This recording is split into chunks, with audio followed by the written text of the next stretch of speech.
Pinangunahan ni Pangulong Ferdinand R. Marcos Jr. ang paglulunsad ng programang Sa Bagong Pilipinas, Bawat Bayan Makikinabang sa Davao Region. Lain ng programang mailapit ang mga pangunahing serbisyo at tulong ng pamahalaan sa mga komunidad sa lalawigan. Ang detalye mula kay Jay Tayanes ng PTV Davao. Mainit na sinalubong ng mga residente ng Davao de Oro si Pangulong Ferdinand R. Marcos Jr.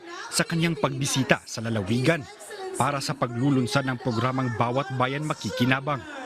Sa ilalim ng programa, mahigit 565 na barangay sa probinsya ang nakatanggap ng iba't ibang tulong na nagkakahalaga ng mahigit 113 milyon pesos.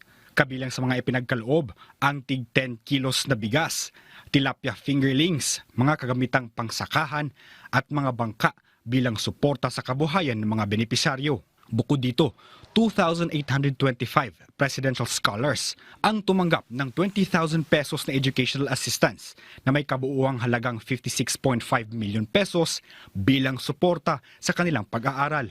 Namahagi rin ang pamahalaan ng iba't ibang ayuda upang suportahan ang kabuhayan ng mga benepisyaryo.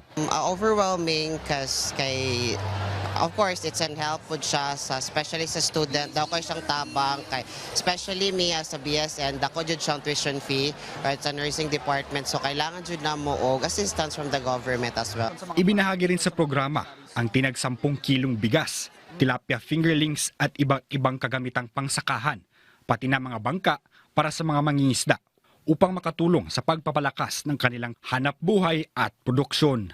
Malipayon ko nga nakadawat ko sa dispersal karon sa DE nga nakadawat mi og 1,000 fingerlings nga gikan sa BFAR.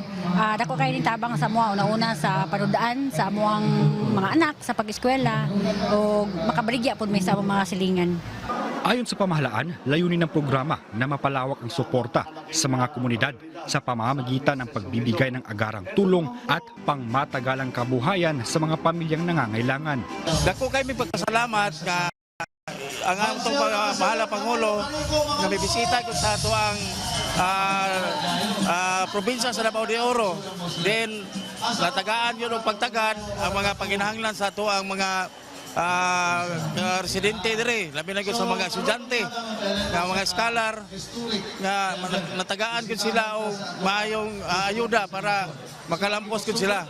Nagpasalamat naman ang mga benepisyaryo at mga opisyal ng lokal na pamahalaan sa mga ipinagkaloob na tulong na inaasahang makakatulong sa pagpapabuti ng kanilang kabuhayan at sa patuloy na pag-unlad ng kanilang mga komunidad. Kami po ay kasama po dyan, kami nakikinig po.